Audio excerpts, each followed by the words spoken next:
नमस्कार, एनीमिया के second lecture में आपका स्वागत है। तो हम लोग फर्स्ट लेक्चर में कंप्लीट किए थे क्लासिफिकेशन और साइन सिम्टम, तो उसमें डिटेल मैंने नहीं किया था और ये प्रॉमिस था कि नेक्स्ट लेक्चर में करेंगे। तो उसका थोड़ा सा देख लेते हैं। Anaemia is classified by two method, morphological classification, aetiological classification. तो मार्फोलॉजिकल क्लासिफिकेशन का बेस क्या है? ब्लड इंडिसेस है, जो कि लेक्चर में दिया हुआ है, आप दूसरे लेक्चर में देख लीजिएगा, वीडियो में, लेक्चर में। ठीक। इटियोलॉजिकल क्लासिफिकेशन, इसको हमको डिटेल करना था। मार्फोलॉजिकल में हमने चार तरह का एनीमिया पढ़ा था। पहला क्या था? नार्मोसाइटिक नार्मोक्रोमिक एनीमिया, जिसमें साइज क्या होगी? बिल्कुल बराबर होगी 78 to 90 के बीच में। और नार्मोक्रोमिक, उसका कलर भी सेम होगा, 30 ग्राम % उसमें होगा, लेकिन क्या होगा? नंबर क्या होगा? आरबीसी का लेस होगा, उसकी वजह से एनीमिया है। तो उसको क्या बोलेंगे? नार्मोसाइटिक नार्मोक्रोमिक एनीमिया। दूसरा क्या बोलेंगे? मैक्रोसाइटिक नार्मोक्रोमिक एनीमिया, यानी कि साइज बड़ी है परनीसियस और मेगालोब्लास्टिक में, और क्रोमिक में नार्मोक्रोमिक, उसका आरबीसी का जो कलरेशन है वो सही है, यानी जो MCSC है परसेंटेज उसका सही है। मैक्रोसाइटिक हाइपोक्रोमिक में क्या होगा? MCSC लेस हो जाएगा, जिसकी वजह से वो पीला दिखाई देगा, लेस कलर दिखाई देगा, और साइज क्या है? बड़ी है। तो क्या कहलाएगा? Macrocytic hypochromic. और चौथे नंबर पे है जो आयरन डिफिशियंसी होता है, माइक्रोसाइटिक हाइपोक्रोमिक एनीमिया, जहां पे साइज छोटी हो जाती है और कलर भी कम हो जाता है, smaller size with less in colour. ठीक, ये चार तरह का एनीमिया हो गया। और ये कब मिलेगा? माइक्रोसाइटिक एक ही कंडीशन है, विद इन आयरन डिफिशियंसी। ये हम लोगों ने पढ़ा था समझाने के लिए। नार्मोसाइटिक नार्मोक्रोमिक होगा तो साइज क्या होगी? नॉर्मल होगी। MCB क्या होगा? 90 होगा तो नॉर्मल है। ठीक। कलर क्या है? नॉर्मल होगा, और उसकी वैल्यू क्या होगी? 30 ग्राम % हुए थे। MCB और MCSC से हम लोग वैल्यू निकालते किस तरह का एनीमिया है, ये भी आपको बता देता हूँ, एक बार रिवाइज हो जाएगा। ठीक। दूसरे नंबर पे क्या है? नार्मो हाइपोक्रोमिक। तो साइटिक बराबर है तो क्या होगा? 90 होगा, और ये क्या होगा? लेस देन 30 हो जाएगा, hypochromic, less in colour. Macrocytic hypochromic, size क्या होगी? मोर देन 90 होगी, और ये क्या हो जाएगा? लेस देन 30 हो जाएगा। माइक्रोसाइटिक क्या होगा? स्मॉल होगा, लेस देन 78 हो जाएगा, क्योंकि ये क्या होता है? 78 से 90। और ये भी कितना होगा? हाइपोक्रोमिक होगा, लेस देन 30। कोई कंडीशन होगी नहीं जिसमें हाइपरक्रोमिक हो। तो कई बार हो गया ये चर्चा, आपको समझ में आ गया होगा। ये चारों तरह का एनीमिया एक फ्रेम में आप समझ गए। इटियोलॉजिकल में haemorrhagic, haemolytic anaemia, nutritional deficiency anaemia, aplastic anaemia, anaemia of the chronic disease. तो ये मुझे आपको डिटेल में पढ़ाना था, टेबल के माध्यम से हम आपको पहले पढ़ा चुके हैं। तो टेबल हम स्किप कर रहे हैं, यहाँ पे डिटेल में जाएंगे। हाँ, पहला क्या है? Haemorrhagic anaemia. हीमोरेजिक एनीमिया वो एनीमिया होता है जिसमें it is due to the loss of the blood. Haemorrhage is refer to the excessive loss of blood. किसी भी कारण से हो सकता है, चोट चपेट लग जाए, या फिर आपको कोई ऐसी बीमारी हो जहां ब्लड का लॉस हो रहा हो। तो anaemia is due to the haemorrhage is known as haemorrhagic anaemia. It occurs in both acute and chronic haemorrhagic condition. जो तुरंत जहां सडन लॉस होता है, तो पहला क्या है? Acute haemorrhage. एक्यूट हीमोरेज कब होगा? Refer to the sudden loss of the large quantity of blood as in the case of the accident वगैरह हो जाएगा, तो वहां पे क्या हो जाएगा? आपका तुरंत ब्लड का लॉस हो जाएगा, आप एनीमिक होंगे। और with in 24 hour after the haemorrhage the plasma portion of the blood is replaced. Plasma portion दोबारा बन जाता है, लेकिन सेल्स जो है तुरंत रिप्लेस नहीं हो पाती हैं। However, the replacement of the RBC does not occur quickly. It take at least 4 to 6 weeks, यानी 1 से 1.5 महीना लगता है वापस RBC के बनने में। ठीक। So with less number of RBC, hemodilution occur. However, morphologically the RBC are normocytic and normochromic. क्योंकि जब इसका आप देखेंगे किस तरह का एनीमिया है, तो वहां पे देखो दो ही चीज देख रहे हो, साइज देख रहे हो नार्मोसाइटिक से, MCB, और MCSC से आप क्या देख रहे हैं? MCSC से आप क्या देख रहे हैं? उसका कॉन्सेंट्रेशन देख रहे हैं, किसका? हीमोग्लोबिन का। तो जब आरबीसी का एक सेल का स्टडी करेंगे तो आपको कैसा दिखाई देगा? वो तो नॉर्मल दिखाई देगा ना, क्योंकि लेस नंबर लॉस आपने किया है। आपका आरबीसी का नंबर लॉस हुआ है, लेकिन उसके भले 2 मिलियन हो गया हो आरबीसी लॉस होकर के, लेकिन जो एक आरबीसी के स्ट्रक्चर जो होगा वो कैसा होगा? नॉर्मल होगा। नार्मोसाइटिक नार्मोक्रोमिक एनीमिया कहलाएगा, क्योंकि due to the less number of the RBC. Decrease RBC count cause hypoxia, RBC count होगा, कम हो जाएगा तो क्या होगा, हाइपोक्सिया हो जाएगा, which stimulate the bone marrow to produce more number of RBC, so the condition is corrected within the 4 to 6 week. यानी अगर आप ब्लड का लॉस होता है तो लगभग 1 से 1.5 महीना लगेगा आपका वापस आरबीसी सेल जो है वह रिप्लेसमेंट होने में। ठीक, क्रोनिक हेमोरेज क्या होता है? It refers to the loss of blood by internal और external bleeding. Internal external bleeding हो chronic over a long period of the time. It occurs in the condition like peptic ulcer. Peptic ulcer क्या होता है? जो intestinal wall है या फिर अपना स्टमक की वॉल है, जीआईटी वॉल है, वहाँ पे छोटे छोटे घाव हो जाते हैं। उन घावों से क्या होता है कि ब्लीडिंग धीरे धीरे होती रहती है और वह फीकल मैटर में से के साथ निकलती रहती है, जनरली पकड़ में नहीं आती है। तो क्या होता है, क्रोनिक लॉस हो जाता है, आपको पता भी नहीं चलता। परप्यूरिया भी इसी तरह का है, इसमें स्किन के नीचे पैचेज बन जाते हैं, थोड़ी थोड़ी ब्लीडिंग होती रहती है। हीमोफीलिया भी ब्लड डिसऑर्डर है, जहाँ पे एक बार ब्लीडिंग होती है तो स्टार्ट हो जाती है तो फिर वो रुकती नहीं है। और मेनोरेजिया भी क्या है, ये मेंस्ट्रुअल डिसऑर्डर है जहाँ हैवी ब्लीडिंग होती है लेडीज को। तो क्या हो जाएगा, ये क्रोनिक हेमोरेज होते हैं due to continuous loss of blood, lot of iron lost from the body. शरीर से बहुत सारा आयरन चला जाएगा। आयरन के जाने से क्या होगा, this affect the synthesis of haemoglobin. और आयरन लॉस हो रहा है तो अब तो आप बता देंगे ना, less haemoglobin content in the cell, यानी एचबी की भी मात्रा भी कम है और आयरन की भी डिफिशियंसी हो रही है। तो किस तरह का एनीमिया होगा, माइक्रोसाइटिक एंड हाइपोक्रोमिक। साइज छोटा हो जाएगा।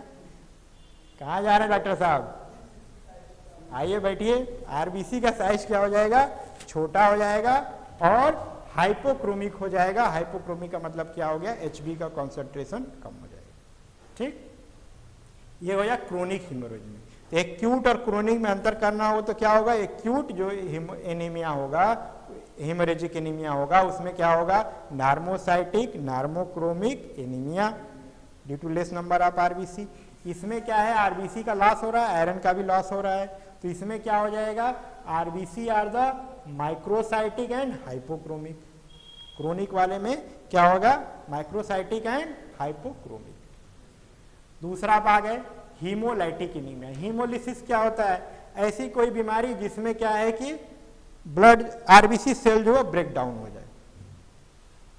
Haemolysis means destruction of the RBC. Anemia due to excessive hemolysis which is not compensated by the increased RBC. RBC production is called hemolytic anemia. तो ऐसी एनीमिया जिसमें RBC का destruction ज़्यादा हो रहा है और प्रोडक्शन कम हो रहा है। ठीक, इसको दो तरह में बांटते हैं। पहला क्या है, एक्सट्रिंसिक हेमोलाइटिक एनीमिया, दूसरा इंट्रिंसिक हेमोलाइटिक एनीमिया। एक्सट्रिंसिक क्या होगा, RBC का एक स्ट्रक्चर है, जो कारण क्या होगा, आरबीसी के अतिरिक्त किन्हीं कारणों से आपको हिमोलिसिस हो रहा है तो उसको हम लोग क्या बोलेंगे, एक्सट्रिंसिक हिमोलाइटिक एनीमिया।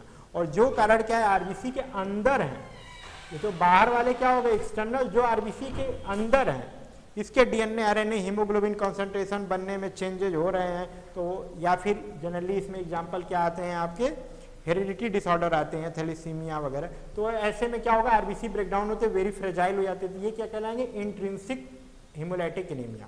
तो जो कारण आरबीसी के बाहर है उसको एक्सट्रिंसिक, जो कारण आरबीसी के अंदर है वो है इंट्रिंसिक। अब पहला देखिए क्या है, extrinsic haemolytic anaemia. It is a type of anaemia caused by the destruction of the RBC by external factor. Healthy RBC are haemolysed by the factor outside the blood cells such as antibodies, chemicals and drug. कुछ इस तरह की condition हो जहाँ पे कुछ chemical के कारण या फिर एंटीबॉडीज, जो हम लोग एंटीबॉडी खाते हैं उसकी वजह से, या फिर अपना क्या हो, आपके शरीर में कुछ तरह की एंटीबॉडी बन रही हो, और ड्रग वगैरह, सल्फा ड्रग वगैरह, पेनिसिलिन वगैरह हैं जो कि दिक्कत करते हैं सेल्स में, आरबीसी सेल्स को।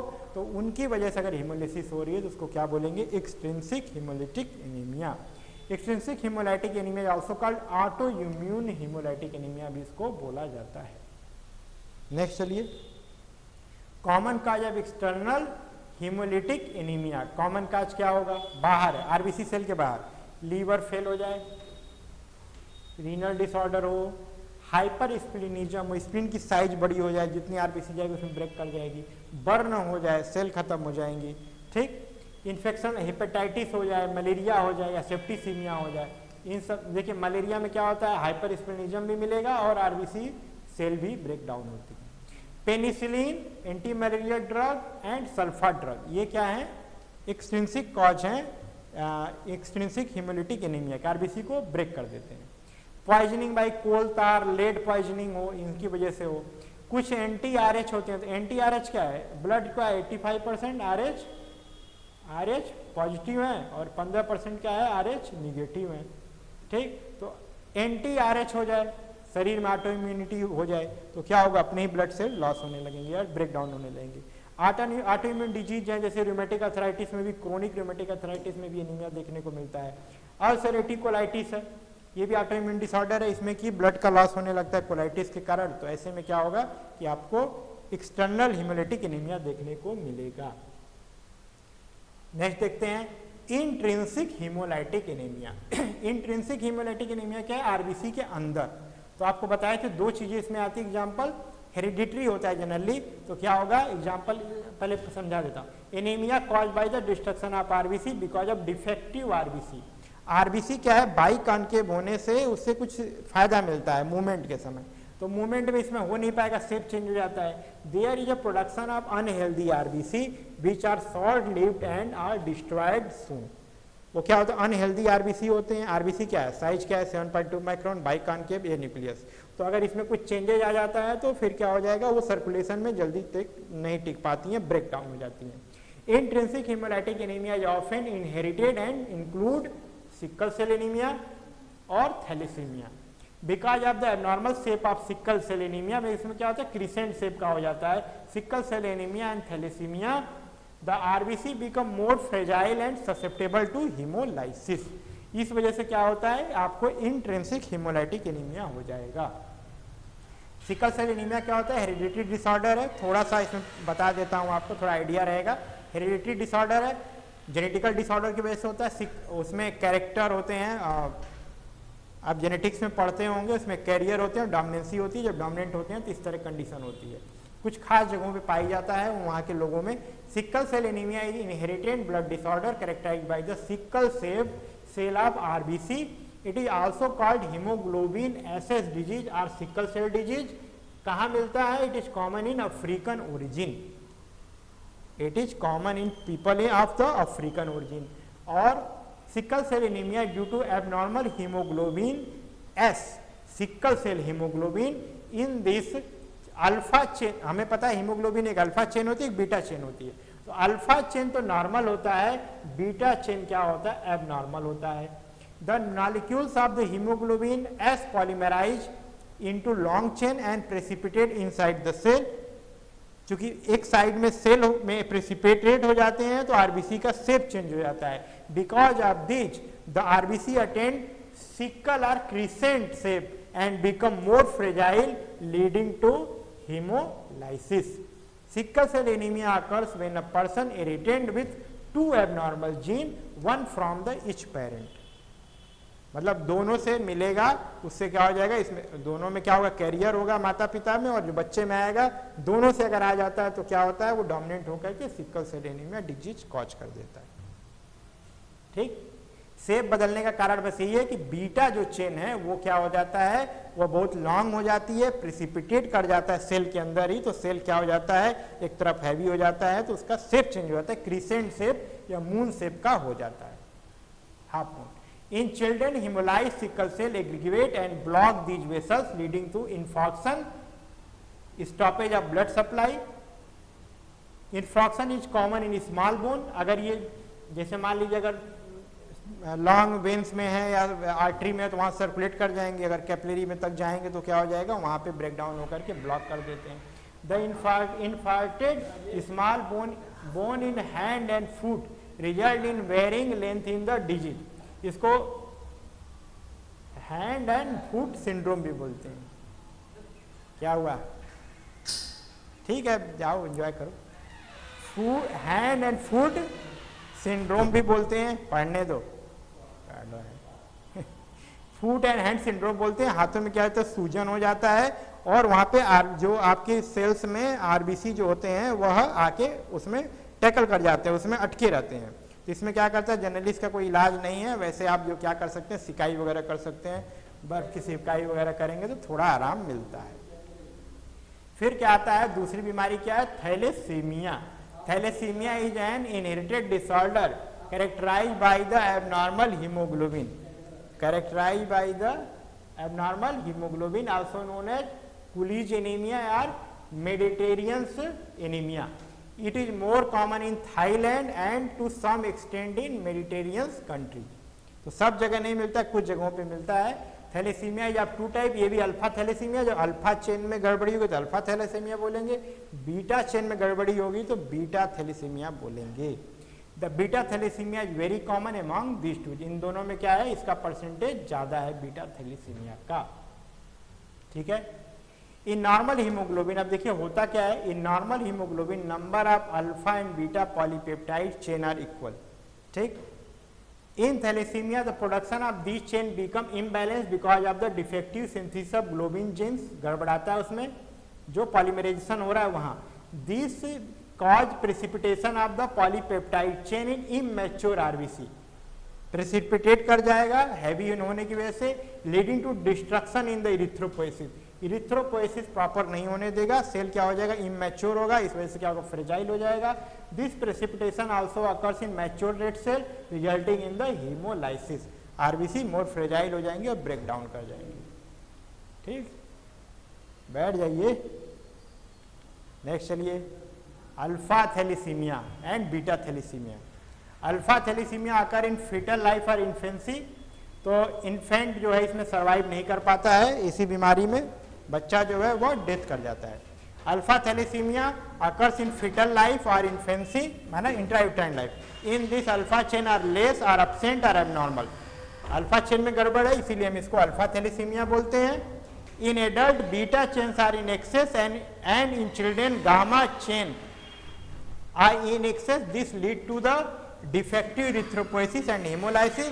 The infant may be stillborn, यानी उसकी पैदा होगा तभी मरा हुआ रहेगा, या may died after the birth। तो बहुत खतरनाक कंडीशन है, ऐसे बच्चे सर्वाइव नहीं कर पाएंगे। बीटा थैलेसीमिया में क्या होगा, beta chain are less in number, absent or abnormal with an excess of alpha chain, the alpha chain precipitate causing defective the erythropoiesis and hemolysis। Same reason है जो पिछले वाले में था, इसमें भी क्या हो जाएगा, प्रेसिपिटेशन हो जाता है। तीसरे नंबर पे देखिए, न्यूट्रिशनल डिफिशियंसी एनीमिया। तो कुछ एनीमिया क्या है जो जनरली मिलता है, वो क्या है, न्यूट्रिशन की कमी से होने वाला एनीमिया है। अच्छे से खान पान नहीं करेंगे तो खून की कमी हो जाएगी। तो उसमें 2-3 चीजें हैं, देखिए। Anemia that occur due to deficiency of nutritive substances necessary for erythropoiesis is called nutritional deficiency anemia. The substances which are necessary for the erythropoiesis, हमको पता है क्या, आयरन चाहिए हमको, प्रोटीन चाहिए, vitamin like C, B12 and folic acid, ये 3-4 तरह की विटामिनें चाहिए होती हैं जिससे क्या होता है, प्रॉपर हीमोग्लोबिन और डीएनए का मैच्योरेशन हो सके। आयरन डिफिशियंसी एनीमिया होगा अगर आयरन की कमी से होगा, प्रोटीन डिफिशियंसी एनीमिया होगा प्रोटीन की कमी से, यानी अगर प्रोटीन नहीं रहेगा तो हीमोग्लोबिन में ग्लोबिन पार्ट नहीं बनेगा। और पर्नीशियस एनीमिया या रेडिसन एनीमिया इसी को बोलते हैं, जिसमें विटामिन B12 की कमी से होता है और इसमें होता है मैक्रोसाइटिक नार्मोक्रोमिक एनीमिया। ठीक, डिटेल देखते हैं। सबसे पहले क्या आता है, आयरन डिफिशियंसी एनीमिया। आयरन की डिफिशियंसी कब हो सकती है? Iron deficiency anaemia is the most common type of anaemia. सबसे कॉमन टाइप ऑफ एनीमिया क्या है, वह है आयरन डिफिशियंसी एनीमिया। हमें ये पता है जब भी आयरन की कमी होगी तो आरबीसी साइज क्या हो जाएगी, छोटी हो जाएगी, माइक्रोसाइटिक हो जाएगी, और अगर क्रोनिक रहा आयरन की कमी तो हाइपोक्रोमिक भी हो जाएगा। ठीक, यानी कि एचबी का भी कंसंट्रेशन कम हो जाएगा। कॉजेज क्या हो सकते हैं, लॉस ऑफ ब्लड होगा, डिक्रीज इनटेक ऑफ आयरन हो सकता है, आयरन ही कम ले रहे हो, अगर आयरन ले भी रहे हो तो क्या है, poor absorption of iron, intestine से अच्छे से एब्जॉर्ब नहीं हो रहा आपको शरीर में। और कभी कभी क्या होता है, increase demand of for iron in condition like growth and pregnancy. और जो बढ़ते हुए बच्चे हैं उनको आयरन अलग से चाहिए होता है, और जो प्रेग्नेंट लेडी हैं उनमें भी आयरन की जरूरत होती है, डिमांड बढ़ जाती है। तो ऐसे में अगर आयरन आप कम ले रहे होंगे तो आपको एनीमिया हो जाएगा। कौन सा anaemia, iron deficiency anaemia. Feature क्या होगा, जो नेल वगैरह क्या होते हैं वो ब्रिटल हो जाते हैं, स्पून शेप्ड हो जाता है, इसको क्वाइलोनोकिया बोलते हैं। हेयर जो है वो बहुत जल्दी टूटते हैं। जो टंग का पेपिला है उसमें एट्रोफी हो जाती है, जो आप टंग देखेंगे तो उसमें क्या होगा, ग्लासी अपीयरेंस हो जाता है और डिस्फेजिया हो जाता है, भोजन निगलने में आपको दिक्कत होती है। तो ये क्या है, टंग में चेंज होने से होता है। प्रोटीन डिफिशियंसी एनीमिया में क्या होगा, due to deficiency of protein the synthesis of haemoglobin is reduced. Haemoglobin का कम हो जाएगा तो क्या हो जाएगा, मैक्रोसाइटिक तो होगा लेकिन क्या हो जाएगा, हाइपोक्रोमिक हो जाएगा। ठीक, उसमें कॉन्सेंट्रेशन कम हो जाएगा। देन आया पर्निशियस एनीमिया और एडिशंस एनीमिया। पर्निशियस एनीमिया देखिए, pernicious anaemia is anaemia due to the deficiency of vitamin B12। याद रखिएगा हमेशा, पर्निशियस एनीमिया किसकी कमी से होता है, विटामिन B12 की कमी से। इसको एडिशंस एनीमिया भी बोलते हैं। It is due to the atrophy of gastric mucosa because of auto immune destruction of parietal cell. हमको ये पता है पेराइटल सेल में क्या होता है, इंट्रिंसिक फैक्टर होता है जिसमें हम B12 को एक्सट्रिंसिक फैक्टर बोलते हैं, उसके एब्जॉर्प्शन में हेल्प करता है। अगर आपका पेराइटल सेल का डिस्ट्रक्शन हो जाए एनी रीजन, जैसे गैस्ट्राइटिस हो जाए या फिर गैस्ट्रेक्टोमी हो जाए, कुछ भी आप कर रहे हैं, या गैस्ट्रिक अल्सर हो जाए, तो ऐसे में क्या होगा, पेराइटल सेल का नंबर कम हो जाता है या ऑटोइम्यून डिस्ट्रक्शन हो जाए तो क्या होगा, इंट्रिंसिक फैक्टर नहीं आएगा और विटामिन B12 का एब्जॉर्प्शन नहीं होगा और which lead to the pernicious anaemia. The gastric atrophy result in decrease in the production of intrinsic factor and poor absorption of vitamin B12, which is the maturation factor for the RBC। तो RBC हम लोग पढ़ रहे तो वहाँ एक maturation factor आया था, वहाँ पे B12 था, तो B12 की कमी हो जाएगी। RBC क्या हो जाएगा, मैच्योर होने का मतलब क्या है, साइज छोटा होना। छोटा होना मतलब रिडक्शन में आता है साइज में। तो RBC क्या हो जाएगा, मैक्रोसाइटिक हो जाएगा and immature with the almost normal और स्लाइटली लो हीमोग्लोबिन लेवल।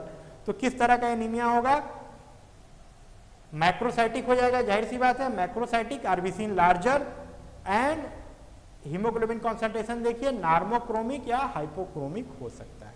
ठीक, इसमें या तो हीमोग्लोबिन कॉन्सेंट्रेशन कम हो जाएगा या फिर वो नॉर्मल रहेगा लेकिन साइज क्या होगी, ज्यादा बड़ी होगी। इसको क्या बोलेंगे, macrocytic and normochromic anaemia. Before knowing the, पहले जब हमें पता नहीं था पर्निशियस एनीमिया किसकी वजह से होता है, तो उस समय क्या था कि ये बहुत फेटल था, इसमें डेथ भी हो जाती थी। ठीक है, इसलिए इसको हम लोग क्या बोलते थे, पर्निशियस एनीमिया, यानी बहुत घातक बीमारी के रूप में लिया जाता था। ठीक, pernicious anaemia is a common in old age and it is more common in female than male. It is associated with the other autoimmune disease like disorder of thyroid gland, Addison disease। ये सारे disease में भी आपको pernicious anaemia देखने को मिलता है। In general females में यह कॉमन है, विटामिन B12 की कमी से होने वाला।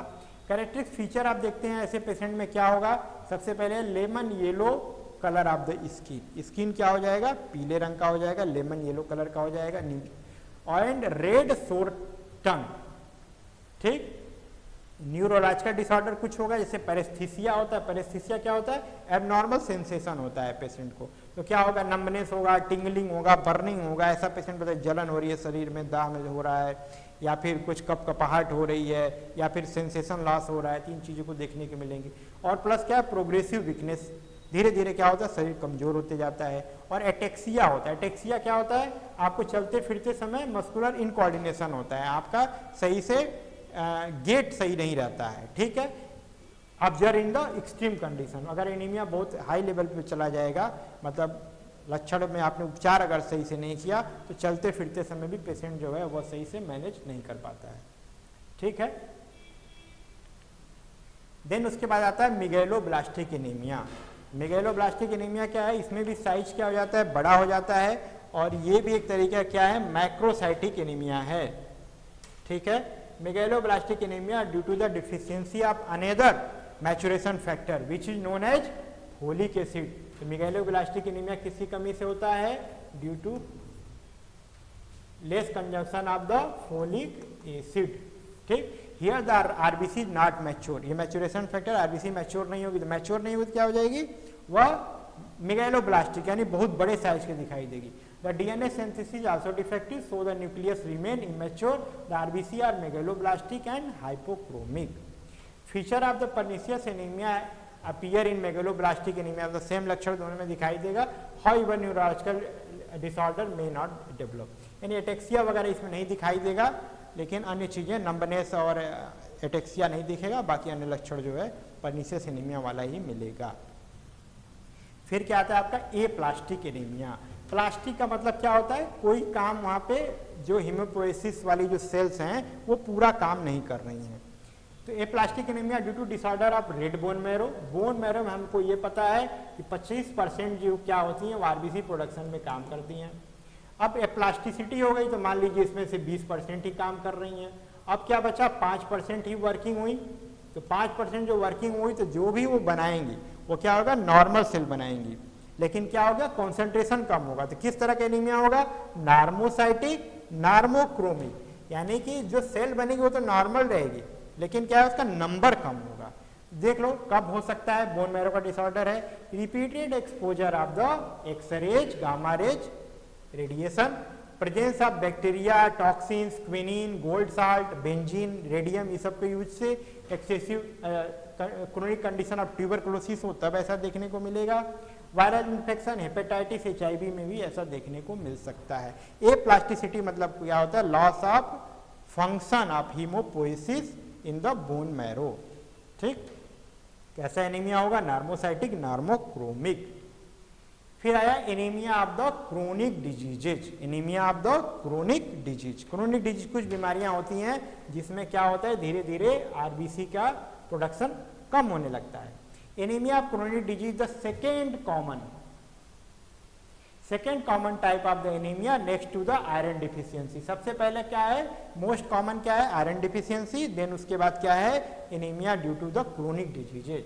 It is characterise by the short life span of the RBC. RBC का लाइफ स्पैन कितना होता है, 120 दिन होता है। इसमें क्या होता है, ये 120 दिन से पहले ही डिस्ट्रॉय हो जाती है।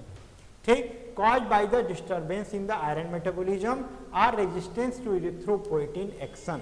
इरिथ्रोपोएसिस, अच्छे से, इरिथ्रोपोएटिन एक हार्मोन है जो किडनी से निकलती है और हाइपोक्सिया कंडीशन में बोन मैरो को स्टिमुलेट करती है, ज़्यादा से ज़्यादा वो इरिथ्रोपोएसिस के जो स्टेजेज हैं उनको बढ़ा दें ताकि और ज़्यादा आरबीसी का प्रोडक्शन हो सके। ठीक है, समझ में आ रहा है। ठीक, आरबीसीआर इसमें कैसा बनेगा, देखिए, anaemia develop after the few month आप सस्टेन डिजीज, बीमारी लंबे समय तक बनी रहेगी तो एनीमिया डिजीज होगी। तो एनीमिया किस तरह का इसमें रहेगा, नार्मोसाइटिक नार्मोक्रोमिक। तो जो बन रहा है वो तो सही बन रहा है, लेकिन क्या है, उसका नंबर कम है। Common cause of anaemia of the chronic disease क्या है, नॉन इन्फेक्शियस इन्फ्लेमेटरी डिजीज जैसे रूमेटिक अर्थराइटिस, याद रखिएगा। क्रोनिक इन्फेक्शन जैसे tuberculosis, infection cause by the mycobacterium tuberculosis और abscess in the lungs. Lungs में अगर कोई बैक्टीरियल इन्फेक्शन हो गया है तो वहाँ भी क्या होता है, आपका हाइपोक्सिया कंडीशन जनरेट होती है और वहाँ पे पस वगैरह लंग्स में बन गए हैं तो प्रॉपर क्या है, वेंटिलेशन नहीं हो पा रहा, तो वहाँ भी क्या होता है, उससे एनीमिया डेवलप होगा। उसको हम लोग क्या बोलेंगे, anaemia of the chronic disease. और देखिए रीनल फेल्योर में भी देखने को मिल सकता है, क्योंकि रीनल फेल्योर होगा, किडनी खराब होगी तो क्या होगा, इरिथ्रोपोएटिन नहीं मिलेगा, तो जो मैच्योरेशन की स्टेजेज हैं वो सही से नहीं चल पाएंगी। चौथे नंबर पे क्या, neoplastic disorder, abnormal and disorganised growth in tissue और organ such as Hodgkin disease, cancer है एक तरीके का, मैलिग्नेंसी इन्वॉल्विंग लिम्फोसाइट, लिम्फोमा भी इसको बोलते हैं। इसमें कंडीशन में क्या होगा, आरबीसी डिस्ट्रॉय ज्यादा होगी, and cancer of the lung and breast. RBC और जनरली क्या होगा, इसमें normocytic normochromic, in this type of anaemia progressive हो जाएगा, बहुत पुराना हो जाएगा तो क्या हो जाएगा, माइक्रोसाइटिक हो जाएगा और हाइपोक्रोमिक ही हो जाएगा, क्योंकि आयरन डिफिशियंसी की वजह से धीरे धीरे क्या हो जाएगा, साइज रिड्यूस कर जाएगी। ठीक है, देन यहाँ पे sign and symptom of the anaemia है, जिसको लास्ट लेक्चर में हम लोगों ने देखा था, तो बस सुपरफिशियल मैं आपको यहाँ बता देता हूँ, उसको आप देख लीजिए और ये टॉपिक आपका यहाँ कंप्लीट होने वाला है। देखिए स्किन एंड म्यूकस मेम्ब्रेन पे क्या चेंज होगा, पेल कलर का हो जाएगा और paleness is most constant and prominent, most constant and prominent in the कहाँ, buccal and pharyngeal mucous membrane, buccal area में और फेरेंजियल म्यूकस मेम्ब्रेन में हो जाएगा, कंजक्टिवा में होगा, लिप में होगा, लोब, पाम और नेल बेड में क्या हो जाएगा, पीलापन आएगा। स्किन अपनी इलास्टिसिटी लॉस कर देगी और थिन और ड्राई हो जाएगी, पतली हो जाएगी। Loss and thinning and early greying of the hair, ये दिखाई देगा, ठीक है। बाल जो है आपके जल्दी गिरेंगे, टूटेंगे, ऐसा होगा। और nail become brittle and breakable, बहुत जल्दी नाखून टूटना शुरू कर जाते हैं। कार्डियोवैस्कुलर सिस्टम में क्या होगा, ट्रैकीकार्डिया दिखाई देगा आपको, और कार्डियक आउटपुट क्या हो जाएगा, बढ़ जाएगा, और कार्डियक मरमर भी दिखाई देगा, अपनी खुद की दिल की धड़कन जो है ज़्यादा सुनाई देती है रात्रि के समय में।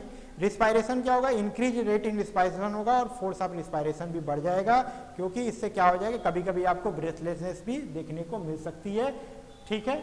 और ऑक्सीजन हीमोग्लोबिन डिसोसिएशन कर्व जो है which is shift to right, which indicate that the less affinity of oxygen to the haemoglobin. Then digestive system पे देखते हैं तो एनोरेक्सिया होगा, nausea, vomiting, abdominal discomfort, constipation, ये सब होगा। और पर्निशियस एनीमिया में क्या होता है, नेक्रोटिक पर्निशियस एनीमिया में क्या होता है, जो आपका पैपिली है टंग में, वो क्या होता है, उसमें एट्रॉफी हो जाती है, तो क्या होता है, फंजीफॉर्म, फिलीफॉर्म, ये सारी छोटे छोटे दाने जैसे दिखाई देते हैं जीभ पे, ग्लासी अपीयरेंस हो जाएगा, आपको पूरा प्लेन दिखाई देगा। ये प्लास्टिक एनीमिया में क्या होगा, नेक्रोसिस दिखाई देगा, मेटाबॉलिज्म आपका क्या है, बीएमआर बढ़ जाएगा, किडनी फंक्शन डिस्टर्ब हो जाएगी, एल्बिन्यूरिया भी देखने को मिलता है।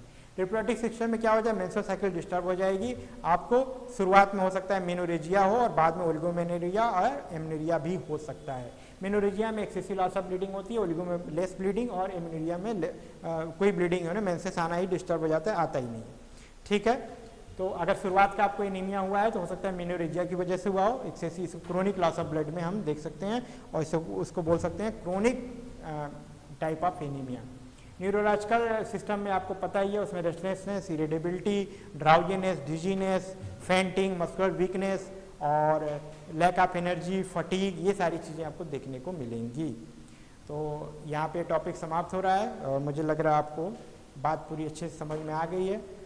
तो और भी टॉपिक आते रहेंगे, चैनल को लाइक करें, सब्सक्राइब करें, थैंक यू।